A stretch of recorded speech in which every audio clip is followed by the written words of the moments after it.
Hey, before I kick off the podcast, I just want to shout out Next Door Clothing. Next Door, a clothing brand based out of Bondi in Sydney. They're making really nice jeans and shirts and hats. So go and check out their full range at nextdoorsydney.com.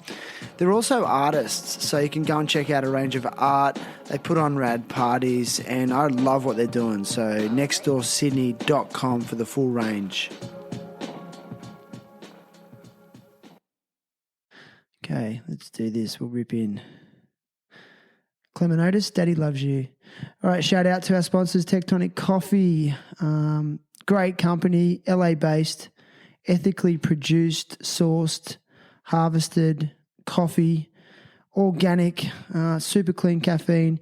If you go to www.tectoniccoffee.com and use promo code THT at checkout, you will get a discount. So you know the deal. Get a discount, support the show. Tectonic Coffee. Thanks, Deaton and Chelsea. You guys rule. Also, if you live in the Southern Hemisphere at the moment, it's coming into summer and the weather's fucking wicked. So get some Indosol flip-flops or slides. They're made from repurposed motor vehicle tyres. Indosol are a B Corp certified company, which means they tick all the boxes for ethically produced manufactured goods. They are environmentally conscious. And when you make a conscious consumer decision, it makes a big difference. So go to www.indosol.com. They have distributors all over the world. Shipping is within 1 to 2 days. And if you use promo code THT at checkout, you'll also get a 15% discount and you'll support me in producing weekly episodes. Now, again, for the third week in a row, I'm going to keep plugging this GoFundMe. It's the Help Stephen Ellis Get a Car GoFundMe. Now, Stephen is a double leg amputee. He's a father of 3 children, and he's an amazing skateboarder. He needs a car to drive his kids around and basically improve the quality of his life. So every little bit counts. We're aiming for $20,000 so he can get a car that is able to be modified legitimately under government standards, and we are already halfway there. So $10,000 is already in the bag. So every bit counts. Chuck in a few bucks, get him a car. Stephen Ellis, you're a legend. I love you, brother.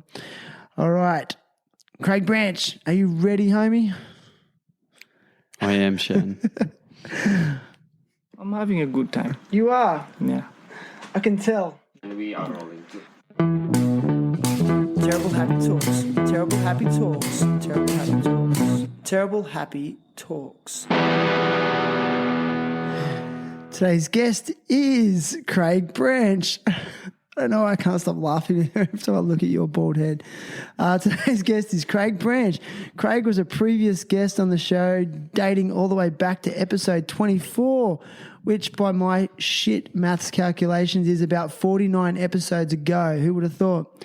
For those that don't know, Craig is a 3-time Winter Olympic Alpine ski racer, specialising in the downhill and Super G, which is the Super Giant Slalom events. He likes to go fast. Craig represented Australia at the Salt Lake City, USA, Torino, Italy, and the Vancouver, Canada Winter Olympic Games. He spent 10 years on the World Cup Tour and qualified for 6 World Championship events. Better known as Bud to his friends and family, he's also a passionate surfer, husband, and father to his son Ziggy. I also consider him to be one of my best friends. Since retiring in 2010 after the Vancouver Olympic Games, Bud has maintained an international career as a ski racing coach, and he now directs alpine sports, and he's the head coach at Thredbo Resort in New South Wales, Australia, which is on one of the back of one of the worst ski seasons ever, apparently. Despite his desire to go fast on a set of skis, Bud is relaxed, calm, and patient by nature. He's deeply connected to surfing and the ocean. Last time I recorded with Bud, we were sitting by the pool at the Pink Coco Resort in Uluwatu, a place we have had many good times together, surfing, partying, and in more recent times, chasing our kids around the pool. Today, Bud is with me to check in, share his experiences, challenges, and hopes for the future. Craig Bud Branch, welcome. Thanks, Shan. Thanks for having me back. Dude, thanks for being back, man. I'm telling you, I just feel like I talked for 4 minutes nonstop. maybe 5. Maybe 5, but who's counting?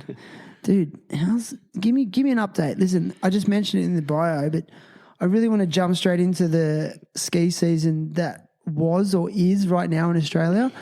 Why has it been a tough one?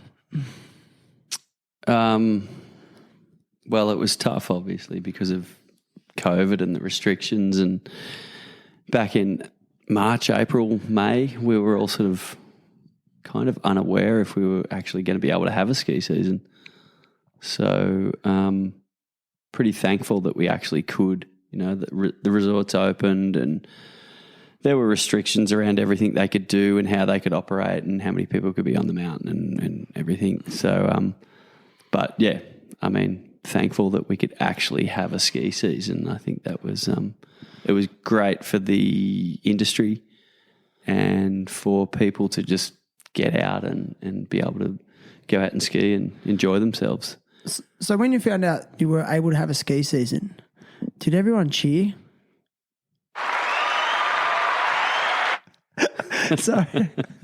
It's the first time I've ever done I think they actually did because they were, you know, a lot of people were sick of being locked down and cooped up, and people just wanted to get out and about and actually, like, you know, they were really feeling get out like, and ski. I know, it was a bit. It was. It was wah, wah, wah. No, I'm just kidding.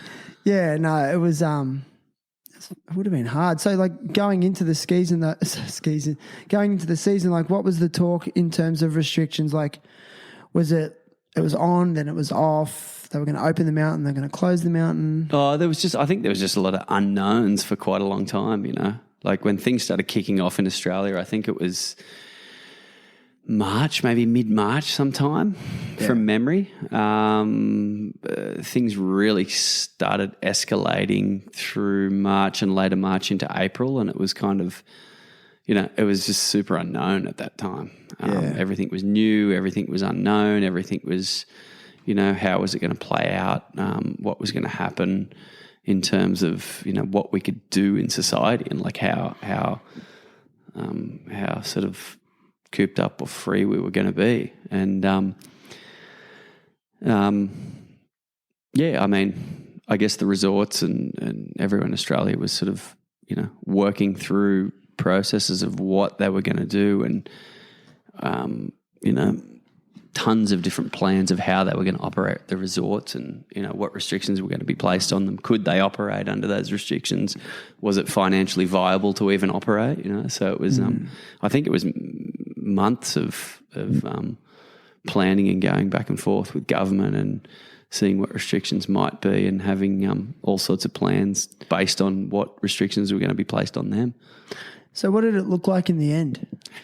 In the end, it was, I mean, every resort, well, let's talk back in like June, May and June, all resorts were planned to open.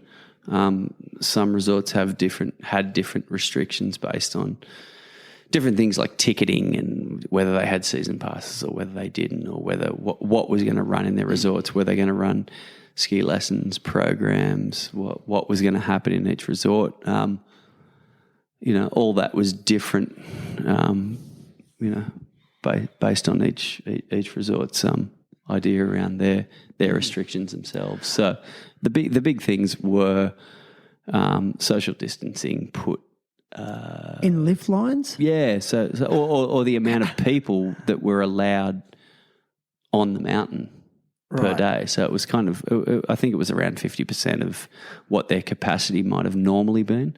Right. To try and cut down on the capacity of people at the resort, on the mountain, in all the facilities around the resorts, using things like, if there were injuries, you know, using ski patrol or emergency services, you know, because we're talking about pretty remote country towns that don't have, you know, a huge capacity for those like emergency services. You know? So there was all sorts of restrictions for different reasons. Yeah, interesting.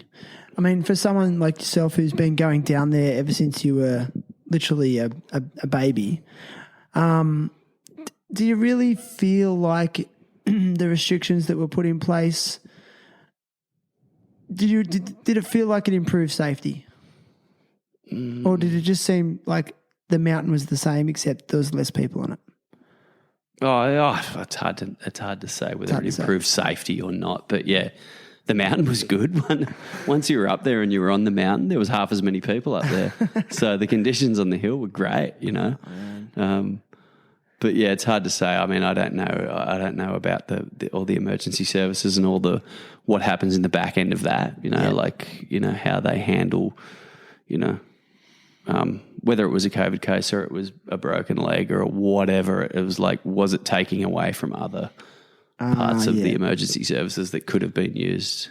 That's the big one. Yeah, it was. I think it was all around that. A lot of it was around that. But yeah, I mean, I think the resorts performed in that sense. I don't think there wasn't any outbreaks so far. I think we're in mid-September now, so it's like, you know, things were managed quite well down there. Yeah, like, so in your role as like the director of alpine skiing, like, was there a competitive ski season at all? No, there wasn't. So how did that pan out?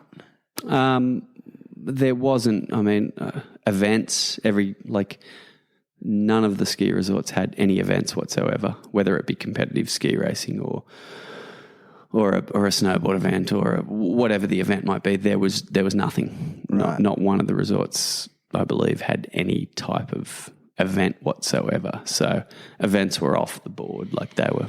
I mean, they're gatherings of people and they're all sorts of things, and that's based around restrictions. So yeah, none of that was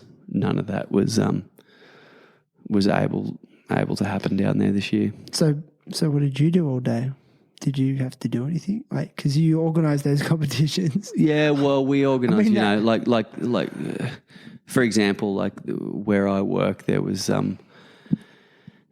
restrictions around what we could do as a program.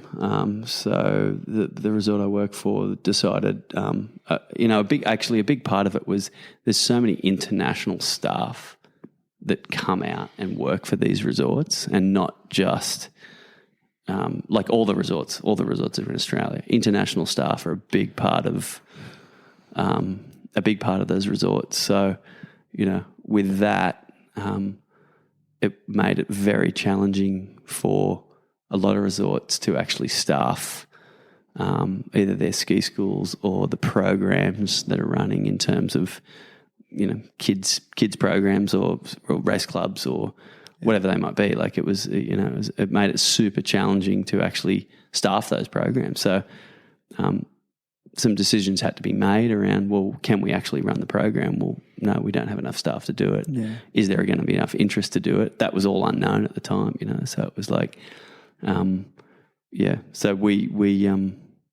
we tried to get a program up and running. You know, the big problems were that the resorts were under so many constraints and restrictions. It was like they weren't sure how they were going to run and if it was going to be able to happen. So it was like, all right, we put everything on hold for a while there to sort of let the resorts run their course for a while and see how they went. And some ski resorts started to put some programs on. Some didn't. Some weren't able to based on staff and things like that. So it was just challenging, and everyone had their own challenges. Each resort had their own challenges, but it was a bizarre year. With there's like you said, there's only 50% of the amount of customers allowed. I wonder, you know, given how short the ski seasons are in Australia anyway, like, are they going to survive? After financially after a winter like that? How do they do it? I don't know. I mean, I think there's lots of small businesses and lots of people around that are struggling. I mean, you come off the back of the bushfires, which was devastating to a lot of the communities around some of the rural areas down there. You come off the back of that straight into COVID, and it was just double whammy, just bang bang, and you know, it was people are truly struggling down in those areas, you know. So there will be a lot of, you know, devastation in terms of that. the ski industry will make it through, but it's going to limp through. It's going to take quite a while to come back from it, And from what it sounds like too, snow-wise, like it didn't really get a lot of good snow this year. It was a very sort of, I guess, had poor weather, a lot of rain. Yeah. So it seems like all the elements were just against. Yeah, against 2020, man. It was just like, it was just like another kick while you were down. Everyone was down, and it was just another kick in the guts. It was one of those seasons that I can't remember. I can remember some really bad years, but I'm talking back in the early 90s, it was just, it was a tough year. It was, there was a really big snowfall in, I think it was mid-July. Right. And that was huge. That was a massive snowfall, but it was a kind of it was a weird snowfall that came from a different direction, from a different storm system that doesn't generally, it's not one of the general normal storm systems that come through down there. So it was really, and on top of that, it fell on top of sort of like warm conditions, warm ground. It hadn't frozen, it hadn't had any base to it, so it essentially fell on top of warm grass. So that was a massive snowstorm. It was huge. It was one you don't see too often, but it didn't last long. And then a lot of warm weather on the back of that, and it took quite a while for another real snowstorm to happen. There was a couple of little bits and pieces, but there was bits of rain, there was bits of snow. It was just a tough season, and really the next true snowstorm that came wasn't until I think it was mid-August. Yeah, right. It was a long time between drinks, and that snowstorm then, provided like maybe only a week of really good conditions, and then more warm weather, more warm winds, more rain, and they just struggled their way through the season. So, a full-on kick in the guts while we were down, I've watched you over the years. Like, I just love your passion for the sport. I mean, it's something you've done your whole life, and especially that competitive element has made up a majority of your life. And I mean, watching you as a competitor years ago, and then now to see you involved in the ski industry in a different role, like in a leadership role. Forget this season, but you've been doing the role at Thredbo now for what is it, a couple of years? Yeah, a couple of years at Thredbo. Yeah, how are you enjoying it overall, and like what's the toughest part of that job, you think? I've been enjoying it. It's been interesting.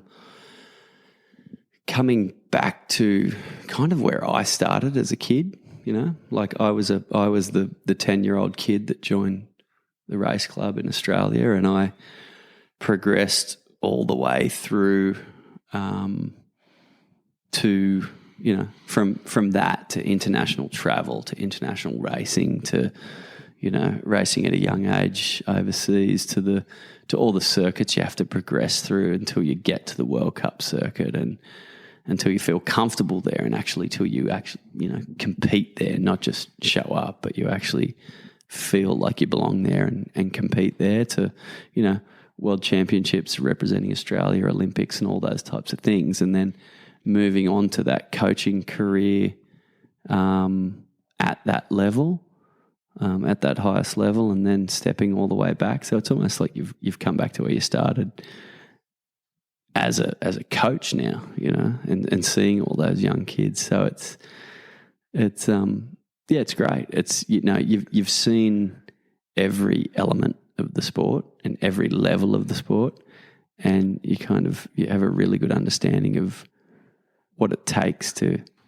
get to that level, and what it takes to compete at that level, and you can step back, you can take all those steps back, and then you can now sort of try and provide that information that you've gained over all the years and use it at back at that club level, So it's good. Have you developed an eye for talent? Can you see a young skier who's got that X factor? Yeah, I mean, for sure, you can. it's You can pick 'em? it's pretty easy to see kids that have really got something special. Anyway, I mean, when they're super young, it's hard to know exactly what they're going to do.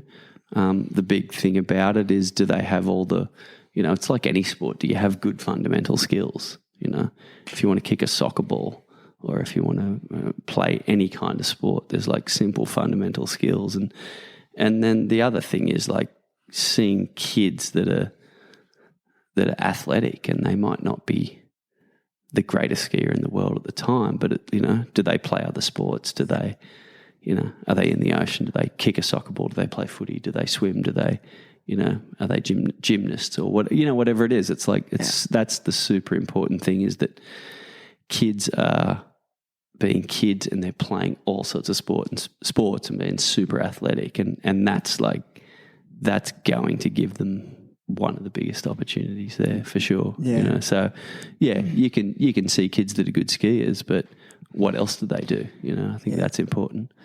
Well, what do you think it takes for kids to go to the next level then? Okay, they might have the talent, but what separates the ones that actually do take it to the next level? I mean, dedication's the first thought that comes to my mind, but what else does it need to have? Of course, dedication. I mean, oh man, there's a lot. Like financial backing? Oh yeah, financially Parents. for sure. I mean, it's tough skiing. Skiing's to go and travel and go overseas, and financially it is tough. Like for sure, there's like you need financial support, and that's probably one of the biggest challenges of the sport, and it's getting harder.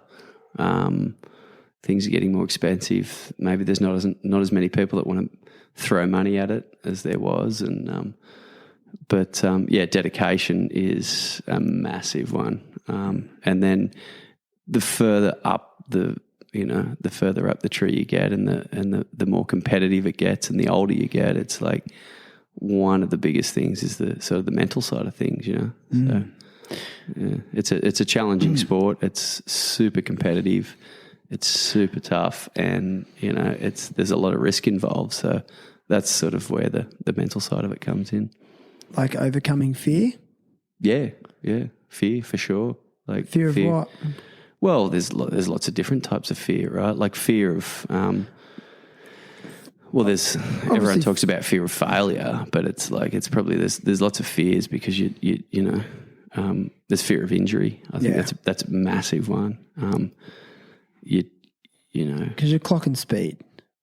Yeah, you're clocking some pretty good speed if you're skiing like the downhill events and the Super G events, like the fast stuff. You're clocking. You're going to be clocking up to 140, maybe 150 kilometers an hour. Yeah, not that often, but your average speed is averaging, like you're 80 to 100k. Yeah, more than 80 for sure. If you're skiing downhill, like if you're on a World Cup downhill track, like you'll be skiing consistently, easily at like 90 to 100 k's an hour. You'll hit 110 quite often, 120 quite often. You'll slip up to 130, 140 every now and then, and back down, and you know what I mean. So it's quite quick. So there's there's a lot of the mental side comes in when you're talking about that kind of speed and that kind of risk, and then you talk about injuries, and then there's coming back from injuries. How bad was your injury? How are you going to get back? How much training are you going to do? Are you going to be back racing again? Do you feel confident? So the mental side of it is like, it's a massive one, man. It's like, I feel like there's so many guys and girls that are at such a high level and so good that the mental side of it is like that last little piece of the puzzle. There's so many people that could win or be on the podium or whatever. Like they're so close, but that last little couple of percent is all, well, not more than a couple of percent, way more than a couple of percent. It's like, it's all mental, you know. Okay, well, that's that. How come you were able to get over that mental sort of barricade that most people have? No, I wasn't. Like I wasn't always. Like I definitely did here and there, but that was here and there. What, like here and there, you sort of succumb to the fear, or? Oh yeah, totally. Like you do, and you succumb to it, or you know in yourself that you didn't overcome it truly on that day or that run or that season, or like you struggle with it all the time. I think like everyone's sort of, I think everyone has some kind of fear or some kind of like struggle with the mental side of things, but some people are able to overcome it easier than others or better than others, or maybe some people haven't been injured for quite a number of years. And I think the injury sort of thing is a big one. Like you come back from some pretty big injuries, and it just takes time to build the confidence again, to skiing at speed and skiing at a confidence at speed is like, it just takes time to build that again, so then it's and then trusting yourself that on race day that like you're feeling confident in your plan, you got a good plan in place, and like to just go and just push yourself beyond what you think you can do. Can you recall a time when you've been like completely in that flow state? Like I have had moments throughout the years doing various activities like skateboarding, had it a few times in surfing, had it in soccer, where just have these magic moments where I'm just in the zone, fully focused, and it's almost like time stands still and you just are completely in control and you do something amazing. Like, I mean, surfers get it when they get a good barrel. That feeling, it's like you're in the barrel and it just feels like time stands still. When have you had that as a skier? Like, can you recall a particular moment or race when you were just really in a full-on flow state? Yeah, for sure. Like that's like, that is the like ultimate goal, like to feel that feeling. And like I've always known that I know my confidence is high when you're skiing super fast, but time is slowed down, because there's times that you're skiing downhill and you're going fast, you're going 110, 120 k's an hour, and you're so tight and wound up and everything's happening and you can't concentrate and everything's just coming at you so quickly. You're out of control. And you feel out of control and you're just like, oh my God, like you can't focus. But then there's times where like you can focus on the most like smallest things that are just so incredible that you're just like, oh, like that's just happening. There's so many thoughts going through your head at such a slow speed, but you're traveling so fast that it's like you just feel super relaxed, and you can look so far ahead and just see exactly where you want to be and what you want to do, and they're those times where you just know you're just so confident and you're just flowing, and that's that flow state you're talking about. But is there a particular race though where really like, I don't know, like can you remember a particular time? Yeah, I can. Like there's or has it been numerous times? There is. There's been like I've done so many races over the years, but there's definitely times and results and things that I can remember throughout my career that when you're feeling confident and you can feel like you can do anything, or you can stay in that aerodynamic tuck for longer, or you can trim off the line and ski a little straighter, or you just feel confident. You're like, yeah, I can pull that off, or and you're making these decisions at high speed, and you're making them because it might be different to the day before, because the snow might be different, the conditions everything might be different, but you're making these like split seconds decisions at like super high speed, and you feel confident with those decisions and you just pull it off. But like there's other times where you're just like, oh my God, there's no way I can do this, and you just, so like that's all it is, man. It's like that's all it comes down to in the end is like, everyone's at that high level. Like everyone's a really good skier. Gotcha. It's just like who has got the balls to go for it even harder and or pull is it off. Is it also a product of like a good training schedule, so you're peaking at the right time? Oh, 100%, you know, like, and that's a tough one too, because it's like, you know,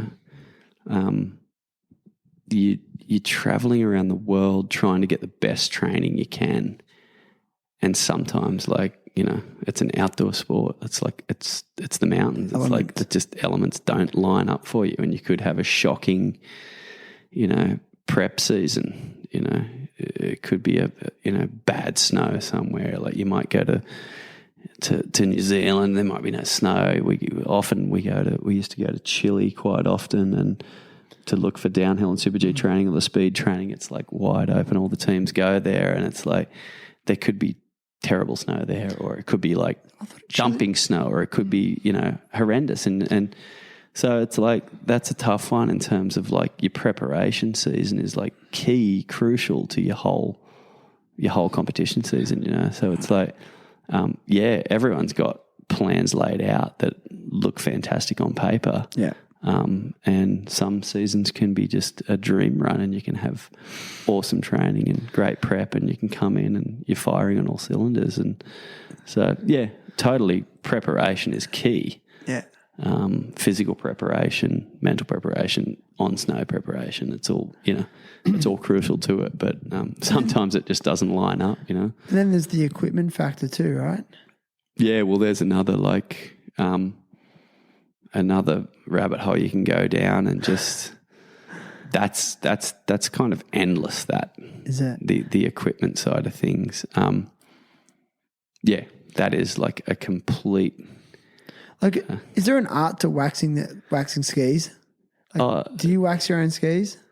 Well, when I was for sure, I waxed. I did for a long time. Like, yeah, there's a massive art to waxing skis, but it goes way beyond that. It's like you know, where do you start? Like, where do you start? You know, there's like what length ski are you going to be on?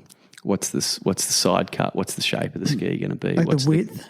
Like the width of the tip and the midpoint of the ski and the tail that creates the side cut. Like, you know, then what construction is it going to be? What sort of tuning are you going to do? Like, what are the bevels on the base? But the base edge, the side edge. Do you use a hand file? Do you use a machine? What's the difference? Like, dude, there's just What's the difference it's endless. between a Like, hand file and a what kind of grind do you have on the base of the ski? Would that change depending on the conditions? Yeah, like all these things. All these grind? things are like, yeah, totally. So the grind on the ski is basically how the water disperses and moves out of the ski. And is it wet snow? Is it dry snow? So, is it cold? Is it, you know, what size are the crystals in the snow? Like, and that all depends on your wax and your grind, and like it's. So would your skis be getting tuned like literally the night before based on the conditions? Oh, every day, like, or the day on the day of ski? No, you basically you ski on a ski, it gets tuned like that day every single time. So would you travel with like a quiver of skis? Yeah. Like how many sets of skis do you travel with? When you were like on the World Cup tour, for example. Yeah, I mean, so when I travelled, like if you were by yourself, you'd kind of want, if you was competing on the downhill, so you'd kind of want like at least eight to 10 pairs of skis. And you travel with that, but then you might have like you actually travel with more if you're skiing other disciplines as well. Would you get done for excess baggage at airports or what? Oh, it's horrendous, man. It's absolutely horrendous. It's like the most, just gives you anxiety thinking about showing up at the airport and traveling. But yeah, there'd be dudes that we were skiing and traveling with and training with, and we might be on the same ski company. Who were you skiing for? Well, I mean, obviously I was skiing for Australia back then. But, what skis were you riding like? At the time, like sort of most of the time on the World Cup circuit was with Atomic. Okay. So like there might have been a couple of guys that I was training and traveling with, and we might have shared a whole sort of big quiver of skis and just picked, you know, like not a few, but like you might have had, you might have travelled with 8 or 10 pairs between 2 or 3 of you. Wow.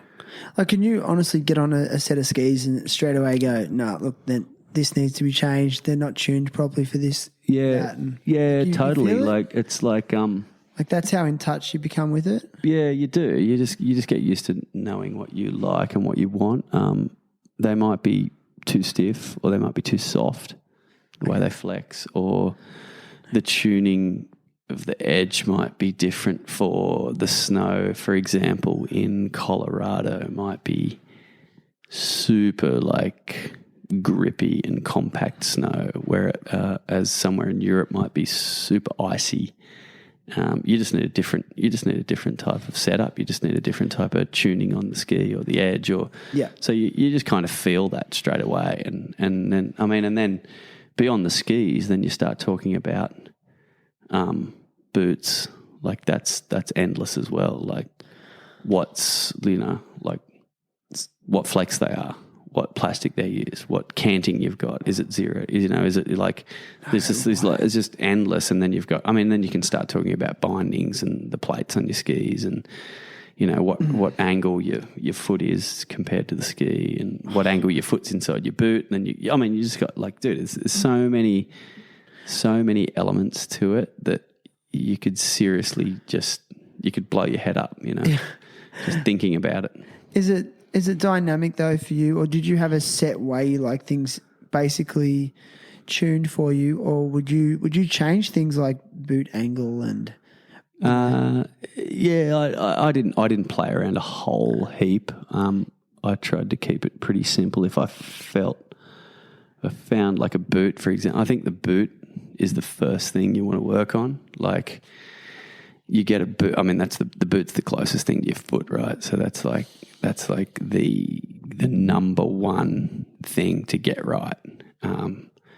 And I would find a pair of boots that felt right and that would do the elements that I needed them to do, which meant turning, but also gliding in a straight line. So gliding on a flat ski, and but also having enough power to put on the edge, or just to turn the ski.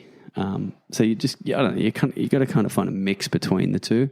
And I would find that boot, and I wouldn't change it a lot. I did change a little bit I used to play a little bit with the angle my foot sat, as in how high was my heel or how low was my heel. Okay. And that was a big part for me. That changes, biomechanically, that changes the rest of how your body works.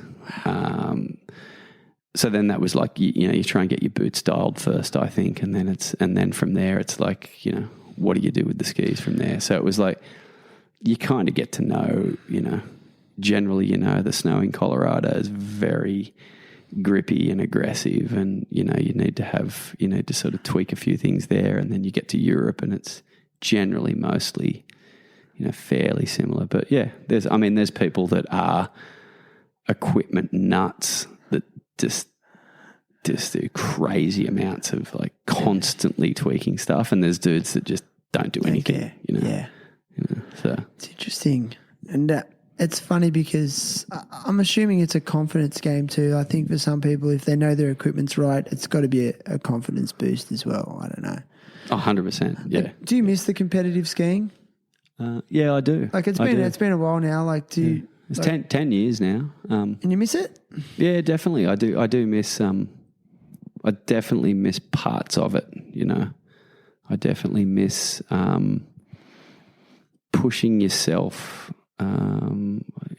Like just I'm quite analytical, so I like to sort of, look at, it might be a line you need to take, or just, just pushing yourself beyond sort of what you think you can do, and actually striving for certain goals, or like, having those, like literally having those specific goals that you really want to achieve and working towards that, and, either achieving it and that feeling you get of like, achieving a goal, or having like having a great race, and, being just Just that feeling of like achievement. So you feel satisfied when you sit back and reflect upon it? No, I don't. I mean, I think that's part of being an athlete. Like, you're never satisfied. You're never like, no, you're not. Like, and no, I know. Like, I can look. The good thing now is that I can look back and identify exactly what I needed to do at specific times and what let me down and what didn't let me down. I don't regret anything, but, it's just kind of like, well, you can reflect on it now and go, yeah, I could have done this or I could have done that or I should have done this or that or, you know, and that would have, may have like provided different outcomes, So, but it's good to sit back and reflect now, and it's different being a coach. Like, you can stand on the side of the hill and be a coach, and it's like it's so easy to see what they're doing wrong. Easy to see things, and you kind of get frustrated at yourself that you were maybe too stubborn or too blind to see some of those things, or take you listened more. Yeah, maybe take advice and listen more. So it's like, were you good at accepting feedback? Be honest. Yes and no, for sure. You'd like, and that's part of what I just said. It was like, you can look now and it's so easy for you to see when you're standing on the side of a hill, or you can judge someone's personality or the way they're feeling or what they're doing on the hill. Really? By the way they ski? You can see it. You can see whether you can see whether they've got fear or whether they're scared or whether they're like completely charging without any fear whatsoever, or it's really easy to see that kind of stuff. And like, I think, I can understand that more now. So that side of it, you go, well, how do you? Maybe I didn't accept it well enough back then, for sure. Like, how do you, like, being on the tour and being in that environment? I'm sure you've come up against some really big egos, like people with big egos. So how do you manage those people? I'm serious. Like, it's a tough one. Am I right in saying that? Oh yeah, you come up. Yeah, it was some massive egos, man. But so what's the key? What's the key to? Like, I don't know. I don't know. I hate big egos. That's what I've always noticed that about you. Like, I've always admired your humility, like, in that. But surely, like, some people deal with it better than others. Like, are you one of those people that just sort of like sticks to their own game, just goes about their own thing, or do you actually, sort of buy into some of that bullshit? I don't know, man. I've always tried to just do my own thing. It does do your head in. It might do your head in silently, but it's just like, I don't know. Those big egos, I think they'll come unstuck sooner or later. Well, like, who are this? What about, like, have you noticed any correlation between, like, sort of some of those humble hell men? Who has longer careers? The big ego guys, or the guys that just sort of like keep it pretty humble and cool? I think no, you haven't stumped me. No, I'm just trying to think about people. Like, I don't know whether they have better careers or more longer careers or whatever. I think they gain more respect over time from a greater amount of people, you know what I mean? And whether that makes their careers longer or better, but I think that's probably, I don't know, that's for me, that's the most important thing, is like gaining more respect from your peers and the people you compete with or you ski with, and that you carry on those friendships way after you finish competing, Like, did you meet people that were willing to just burn relationships for the sake of competition? Yeah, for sure. Really? Yeah, 100%. Like, did it get really? It's cutthroat, right? Yeah, people that there might be. Yeah, for sure. Like, there'll be people that just you still. I can still think of situations or people that are just like, they would do, and you know what? I kind of respect that in a way, because it's like they'll. Well, here's a question for you. They're willing to, like, do anything to get it. But Well, here's a it's question: would the competition extend outside of the actual event? So, would there be competition between you and the other competitors, say, at the restaurant that night? Are they trying to psych you out? Is that stuff happening at, at the hotel in the morning? Is there games being played like that around competition time? Are people vibing each other out? Yeah, I don't know about the games sort of. You think there's any psych out going on? Oh, whether it's a psych out, but like outside of off the hill or whatever you want to, off the ski hill, like, over the years we'd do all sorts of like physical training and stuff, and there was like, for sure, there was like, you might play a game of whatever, it might be an indoor hall, and you play a game of soccer or something, and it's just like, it gets gnarly, it just gets full on, a volleyball or something. It just gets like the competitive nature in everyone just like, it's just overflowing, and it's just like, that's what I find interesting about and it's crazy. Yeah, you just get super competitive. Everything everyone does is just like, yeah. So that's what I find interesting about you. I've never really known you to be that competitive. Yeah. Like, I mean, I know like you're a competitive skier, but hanging out with you and stuff, like. Ask my wife. What do you guys compete about? No, we don't compete. She just tells me. Oh, well, I don't know. Apparently. Or you're trying to win arguments. Yeah, I can't win one against her, man. It's tough. I'm kidding. But she often says to me, Craig, everything's not a competition, and I'm like, well, I don't know. That's what losers kind say. of is, right? You say that's what losers say. I'm joking. No, I don't know. I just, I am quite competitive in nature. Like, I and I think I'm competitive for sure. Like, yeah.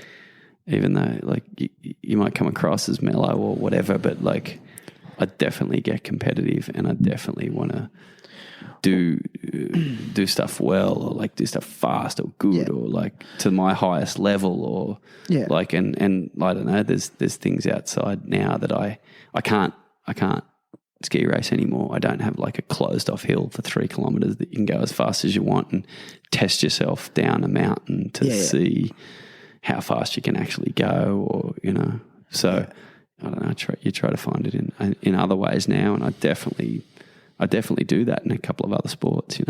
Yeah, a couple of other sports such as.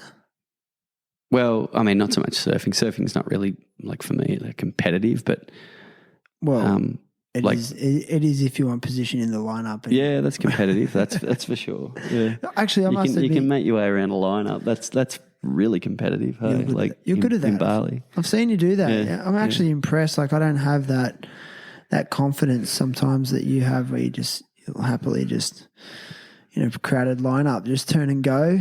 Like when it's really busy, and I don't know. I love that about you. Yeah. You need to have it. You need to have a bit of, if you want to get waves. Depends where you are. Yeah, if you want to get waves. Yeah, I mean, within reason. Like, you're not trying to. No, I'm not going out there to burn people. Not trying to burn people. No. But yeah, but sometimes you do need a certain level of confidence when there's a big pack. Yeah, you need confidence if there's like people moving around everywhere, and it's like you need to sort of. If it's like you just kind of need to assert your authority, like not authority, but just make people aware that they're not just going to paddle around you, because if you just let everyone paddle around you, you'll never get anything, right? Yeah. It's kind of like... Yeah. Is that like a metaphor for life? Yeah.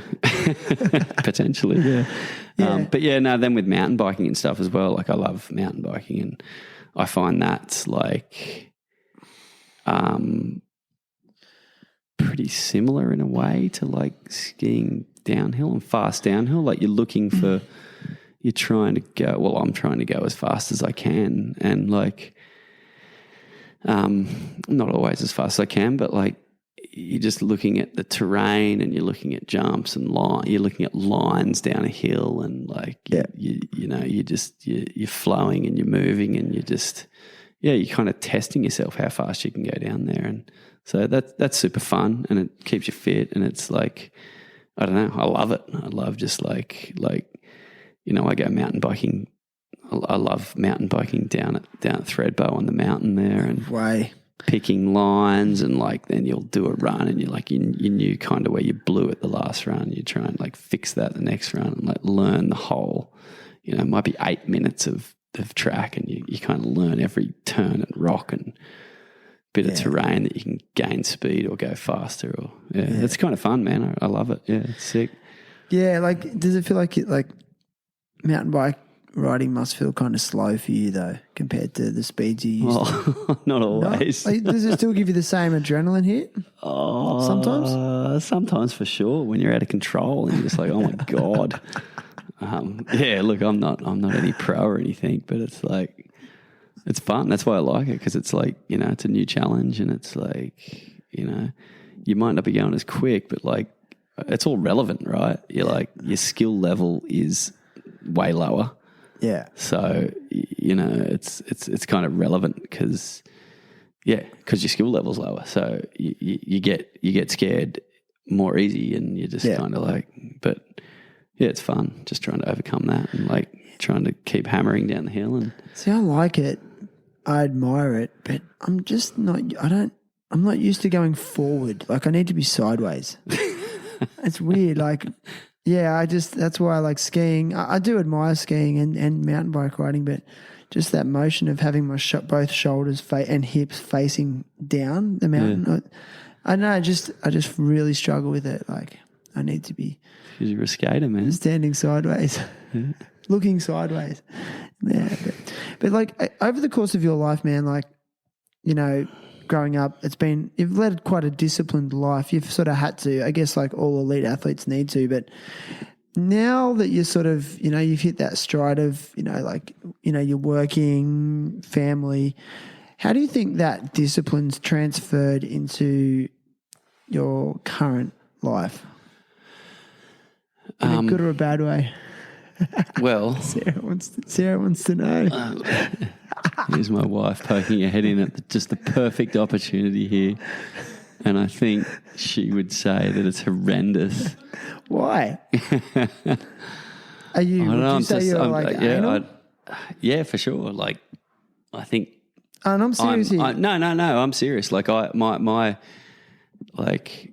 You know, I can be laid back, I can be chill, I can be full on, I can be like super analytical, I can be anal, I can be, you know, like, because you kind of have to be, and I always had to be. It was like I had to be anal about what I did, what my training schedule was. I had to be analytical about how I was going to structure my year, how I was going to structure my day, how I was going to structure like the next hour, or, you know, so it was like I kind of was not brought up that way, but that's just kind of how my life ended up being, because, you know, I used to travel for 9 months of the year, and like you had to be pretty on your shit to like have everything organized and have everything dialed to make sure you could make the most out of your time or your you know, your day or your month, or make the most out of the year, you know. So like, this is like pretty, I don't know.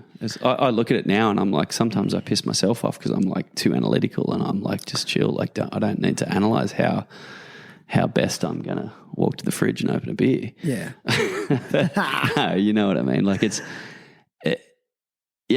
And like, like for sure, our house is clean. Like, you know, we run a pretty tight ship, or I run a tight ship. My wife doesn't run as much of a tight ship, but like she gets pissed off at me for being sometimes like just for being too like, maybe too anal or analytical. But then sometimes I can just like step over a whole bunch of mess for like a whole week without picking it up, and then finally get to the point and just go, that's it, I'm done. We've got to clean this shit up, you know? So for sure, like it's dictated, or it has maybe shaped the way I am as a person. Yeah.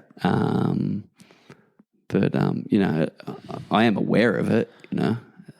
That's great. And and maybe your wife or Sarah's like helps you be aware of it, and it's part of, you know, her helping you, you know, adapt to, you know, a change in your circumstances. Yeah, for sure.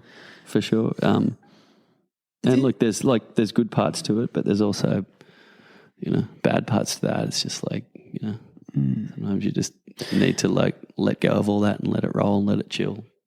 Like hear about a lot of elite athletes post competitive life don't do well with real life. You know, they fall into like a depression or they sometimes turn to, you know, like substance abuse because, you know, they've been so used to functioning at this high level and the adrenaline and the I guess all the trappings that come along with that. And then they come back to like what is regarded as a reality and it's just too bland for them. They don't cope well. Do you feel like you've suffered in that way in any sense? Yes and no. Like I mean, yeah, I look back and I've lived a pretty different life to, I don't know what people would deem to be society or a normal life. Like I started traveling overseas when I was 10 years old and, you know, I had some pretty radical experiences and good fun and a lot of, you know, like, you know, a bit of a different life really. And, I don't know, that's normal. That's my normal, you know, that's normal to me. So it's not like, you know, I think that, yeah. Oh, I would say, yeah, I probably have struggled a bit, you know, like when I look back now at the time, like after I finished ski racing, I went straight into coaching. I kind of just kept rolling with the life I lived. Although I wasn't an athlete, I then moved into coaching. I was still on the road. I was still doing very similar things. And so I guess that was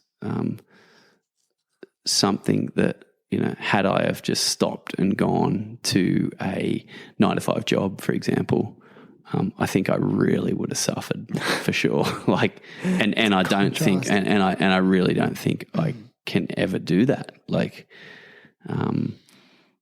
could ever do that. So yeah, I mean, moving on to that coaching side of thing, I think helped me sort of move through it almost without even knowing it. You know, I do reflect on it a little bit now, and yeah, I don't think I could have that kind of that normal lifestyle, and I haven't struggled too much with it. You know, I have struggled with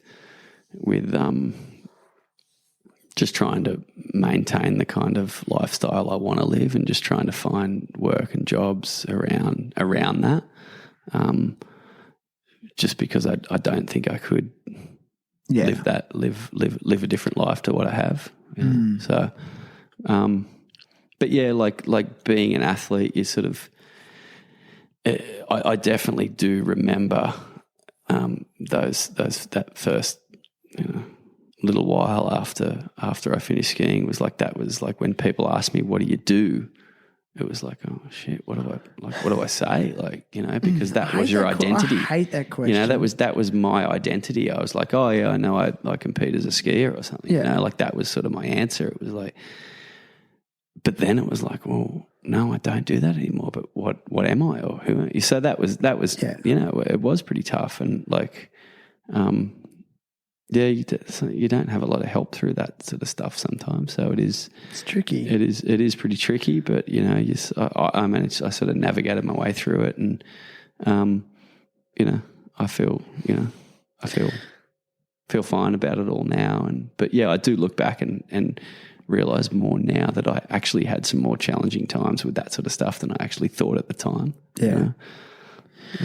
You know? That question of like, yeah, what do you do? I mean, people ask that, I think, because they want to understand who you are better. I don't know. It's a sincere question a lot of the time.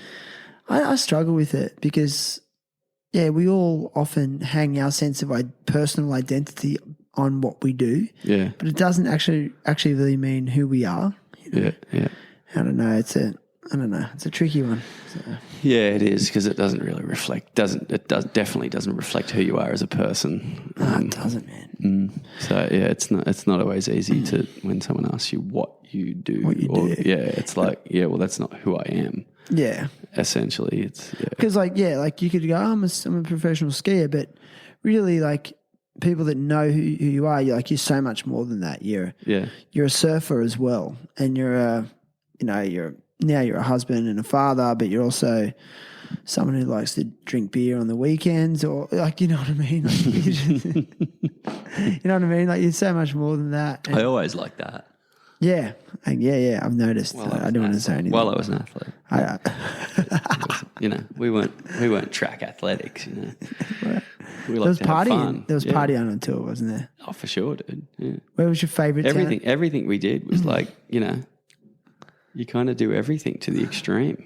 Yeah. So it was, there was some extreme moments of that kind of stuff as well. You know, it was like everyone goes hard. You do. Well, I don't know. You still do. I still kind of like my you know, you do something. Like I joke with my wife, if one's good, how can two not be better? Like whatever it might be, you know. Just pushing the boundaries constantly. Yeah, you just got to push it, you know. I mean, and also you guys were traveling Europe and around the world, and you're in these different cities and ski resort towns, and the party. I mean, you could easily get sucked into the party 24/7, right? Oh, you could. Like it was funny. Like, yeah, you'd get some time off and you'd go crazy and do those types of things, but we weren't in that. Like, you know, I think of the whole. Let's say, like, we spent most of our time when we lived somewhere, probably living in Austria, and you think about like the après ski scene, like those, you know, the people that are away on holidays, they ski all day and then they just like from 3 o'clock onwards, they start boozing in their like ski boots at the bottom of the hill and like, but you know, we were done skiing by like 10 or 11 o'clock, 10 o'clock, you know, we'd start early. And so you kind of weren't around that scene, but yeah. Definitely when you had some time off, you'd like, it's game on. You'd dabble in that for sure. Dabble. Listen, man, Heavily dabble. I can imagine. What was your favourite town? Like, I remember you told me a story like about that event at Kitzbühel. Kitzbühel. That's a notoriously like challenging downhill race, correct? Correct. But it's also the most challenging for sure. But also it's like one of the biggest parties on tour, right? Yeah, like what's it like competing there on a you know, give me a rundown of the morning from when you get to the car park to when you get all sorted and get up the mountain. So Kitzbühel's in Austria. It's been renowned for forever, basically, like since downhill ski racing began. Back in the 60s, like it was like through the 70s, like it's renowned as the ultimate test of skiing, you know. It's downhill or just downhill, skiing? Just basically skiing, you know. It's the gnarliest, heaviest, scariest, steepest, iciest, narrowest, fastest downhill, you know, that you could ever possibly do, you know. Right. So like the first time I did it was like, I want to say I think it was back in, I want to say like 03 or 04 or somewhere like there. But prior to that, I had competed in every other World Cup race on the circuit. So I'd been at every other venue around North America, Canada, Europe, wherever it was. Like, and you kind of had skied every other track and you were kind of like, well, you know, it couldn't be that much more difficult, could it? Right. You know, sort of thinking to yourself, and you know, I'll never forget like the first morning that we get to go on the hill. You get to have a course inspection for like an hour and a half approximately, and you get to just sort of side slip your way down the hill, just check the hill out, course inspection, figure out your lines, and you know, just look at the hill and see how the hell you're going to ski it. You know. Yeah. And it was just like eye-opening. It was like, oh my goodness, like, you know, this place is full on. It's like terrifying. It's way more terrifying than you thought it would be, and more terrifying just looking at the hill than any other place on the circuit, you know. So it was like, it definitely lives up to its reputation and exceeds it, you know.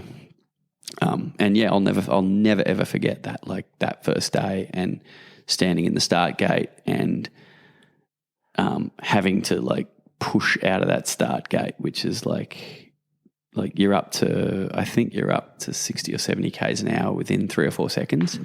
What? And then within like 5, 6, within like 5, 6, 7 seconds, you hit a jump that's like, I don't know, 50, 60 meters down a super, super steep pitch. No. Like, so within the first 10 seconds, it's just the most intense 10 seconds of your life, and then it's just it doesn't let up the whole way. And the last 20, 30 seconds of that track is like definitely the most mentally challenging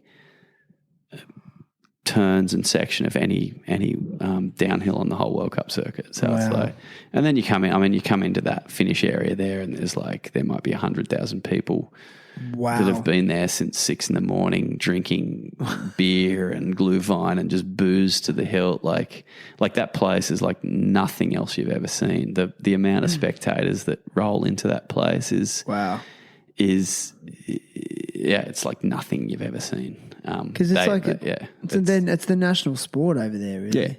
Yeah, for sure. Like ski racing over there is like I don't know, like you're a national icon. It's amazing. It's like, I don't know what sport you want to compare it to in Australia or other sports around the world, but it's like it is the sport. So you are like, for sure, people know me or whoever. Like if you're skiing World Cup, like people in Europe will know you more than they do in your home country. It's amazing, dude. So, like, yeah. I remember you told me a story once about like you rock up there in the morning and you're shitting yourself because you've got to like go down that hill fast, and you're walking through the village and like with all your gear and getting ready and psyching up, and there's people who are just wasted drinking beer and partying, and you're just like in this completely different world. And I remember you sort of said like you'd look at them and like you just so wish you could be them because you're full of fear and you're scared. And there's all these people having a good time when you're just about to... there's been times where you wish you would... Like you're a lamb. Sometimes you wish, oh man, I wish I could just be that drunk guy in the street because I got to go throw myself down this hill. Yeah. But no, there's dudes rolling out of like... There's like pubs and bars that are open 24/7. There's dudes that are rolling out from like... Yeah. There's no rules over there. It's just like and then there's just everyone's boozing on the side of the hill and... They got cowbells and cheering. And, I mean, you get, like, that race, for example, has got the who's who of, like, Niki Lauda and Arnold Schwarzenegger and those types of people are, like, in the crowd at the bottom there. Arnie's there. Like, yeah. Yeah, that's enough to make anyone nervous. Yeah, it's full on, dude. It's a whole week of functions and partying, and it's a massive, massive sport, and it's a massive event over there, and it's you win that and it's considered better than winning Olympic gold, Dude, it's crazy. Last time we recorded, it was almost a year ago, and we were at the Pink Coco in Bali, Uluwatu. I remember we sat in by the pool at Pink Coco in little hut in a barley, and I was actually just watching some footage on the internet yesterday. Like Kelly Slater's somehow managed to sneak into Bali. I don't know if you've seen that. I saw some footage, and he's surfing like temples. I know. Looks amazing. And like padang with like 5 guys out. Yeah. And would you like to be back there right now? Dude, I've seen on Instagram some of the stuff he's put up and what's his name? Strider from Strider Wasilewski that commentates for the WSL. And anyway, some of the stuff he's put up, like he seems like he's having the greatest couple of weeks of his life. Like he's just scored. There's been so many swells. I think he's been to G-Land and surfing Padang and temples and like just getting tubed out of his mind. And there's been like my friends have been surfing ridiculous. Bingen. Like you said, there was one day it was like 4 to 6 foot and there was 3 guys out. Yeah, that's like your dream. You could just pick whatever wave you wanted. That's a dream. Unheard of. Yeah. Because that place is so busy. Oh. Like it's so busy that it just almost puts you off going out there because there's 30 dudes in, and it's that one takeoff 5 square meters and sitting on top of each other. Yeah, it'd be good to experience that maybe at least once, you know. Oh, that would be, yeah, it seems like just the dream over there right now, just to be able to be there would, but anyway. You're looking forward to a holiday back there once all this is over? Like, would you say Bali's your go-to holiday spot or? Yeah, I mean, I haven't been on a lot of holidays. Actually, one of the first real holidays we went on was back with yourself and some other friends there. Like, yeah, there was always like. You've done plenty of holidays. Not surely. really holiday. Like, I travel all around Europe, but there were never real holidays. You know, like I've never ever been on a ski holiday. Why? But yeah, there's been some surf holidays and stuff. But yeah, I mean, I love it over there. It's so fun, and like I've had some great times. Me and my wife, we've had some awesome fun holidays over there, and for sure, dude, it's easy. I love the surf, I love the people, I love the culture. It's fun, it's easy, it's like for sure, you know, I definitely will go back there and holiday when we can, you know. Yeah, like you're a goofy footer, and I know you love the Bukit Peninsula because and I wish I was a goofy footer whenever I go there. But like, what's your favourite wave on the peninsula? I could almost guess. Yeah, I think you know. Which one? I think it's Temples. It's definitely Temples, not Bingen. No. Temples first. No, Temples definitely. It's like Bingen's just like, it's so fun. Yeah. If there was 3 people out, like it's the funnest that'd be wave pretty on earth. sick. Like it's just like a machine. It's just kind of like, it's so predictable and it's just such a machine. It's so fun. But I don't know. I think Temples you can kind of surf from, you know, a lot of different sort of sizes and moods and tides, and not really tides, but you know what I mean. Like, there's different sections of the wave. It can be so different so often, and you can get like I don't know. I think you can get away. Yeah, I think it's pretty heavy out there. Like you can get amazing tubes out there. Like.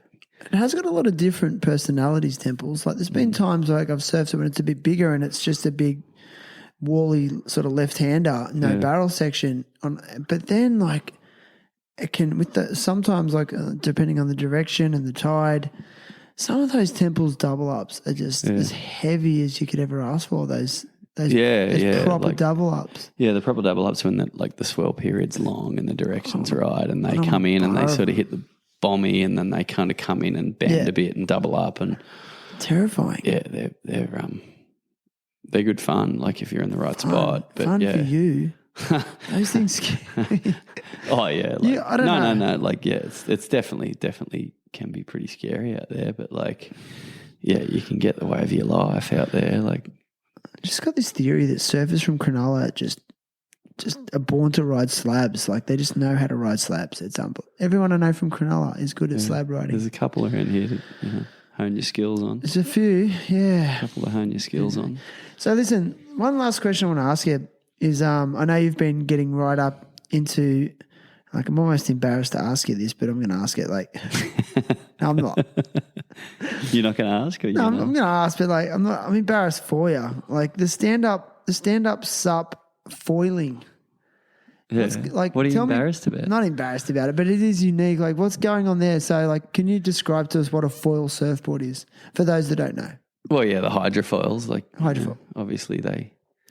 What makes it a hydrofoil? Lift you up out of the water, and what lifts? For those that don't know, what lifts you up out of the water? Well, the hydrofoil under the board, which is the keel. Which is you got a mast that might be anywhere between. I don't know, there's like short masts, maybe like 50, 55 centimetres. There might be long. Yeah. I think there's dudes riding massive masts right now. It might be, I don't know. What, to be that far out of the water? Yeah. Although it bobs up and down, so does it just mean they can cut through bigger chop? Well, yeah, if there's more chop in the water, the longer the mast it is, it's going to get over it, yeah. But like the higher you've got your foil up, closer to the surface of the water, the less drag there is, so the faster you can go. Yeah. But dude, like don't like I'm definitely no expert. Like that's like what do you like for sure, about it? but it's like it's just a crazy feeling of like flying and going so fast. Going super fast, and you're up in the air, dude. You're flying. It's scary as hell. Like you literally, it's so scary. Like paddling into a 1 or 2 foot wave, like not scary. It's really? scary, dude. Like that thing can take your head off. Like Oh, scared because if you fall off, it can chop that. you. But I don't know why. I don't know why it's so scary. But you just it's so just like it's a really good challenge, and it's like another one of those things. It's new. It's like you're a beginner again.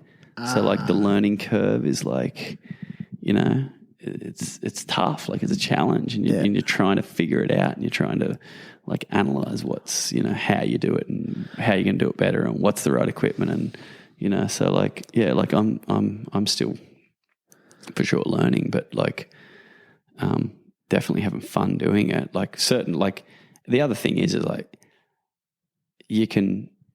That it kind of keeps you in the ocean and keeps you in the water when the surf's like... That's what I was going to say. When the surf's terrible, like which is like great conditions for foiling, whether it's tiny or whether might be onshore and sloppy, or we've got a spot close to home here, which you can get rides for a couple of 100 meters long, just little chip-ins from a wave, and then just riding swell. It's just an incredible feeling of like flying, gliding, no drag, super fast, just doing these massive carves. And I don't know, it kind of feels like skiing in a way. It kind of does. Like it feels the big carves you do kind of feel like you're in a crazy workout. Yeah, and it's like it's a mad workout on your legs, and it's super challenging. It's tough, man. It's not easy at all. Because like when you start, like you see, you're actually the board, like the keeled fin would be under the surface, and so you're standing on the board on the surface of the water. Yeah. You start paddling, and as you start to build momentum, the board lifts into the air. Correct? Exactly. Yeah. And then when the swell, when you actually catch the swell, that's actually the more power and momentum is going to lift you higher and higher. Correct? Yeah. Right, just again for those that aren't 100% sure, and so you can. I mean, there's you can either prone paddle just like a surfboard, like you would paddle into a normal wave on a surfboard, which I've got a little setup for that, and then also a setup where you're using a stand up, like a stand up paddleboard, but they're super short. Like the one I'm on is like 6 foot, and they've just got heaps of thickness and buoyancy, so you can actually stand on it and paddle. But once you're up in the air, you don't need that. You don't need like a big long board. So there's just kind of just enough to get you to float you and paddle into a wave. It's just sort of it lifts you up, and there's no drag, and you're just flying. You're going fast. It's like it's a ridiculous feeling. Yeah. Wow, man. And when it is just like swell that you're riding, it's just so quiet and calm, and it's an incredible feeling. Crazy. And it's just something new, man. Something new, something challenging, something a little bit scary. You like to progress, don't you? Yeah, it's good. You got to keep yourself like fresh. Got to find new stuff to do. You do, man. You can't stagnate. No. Keep moving.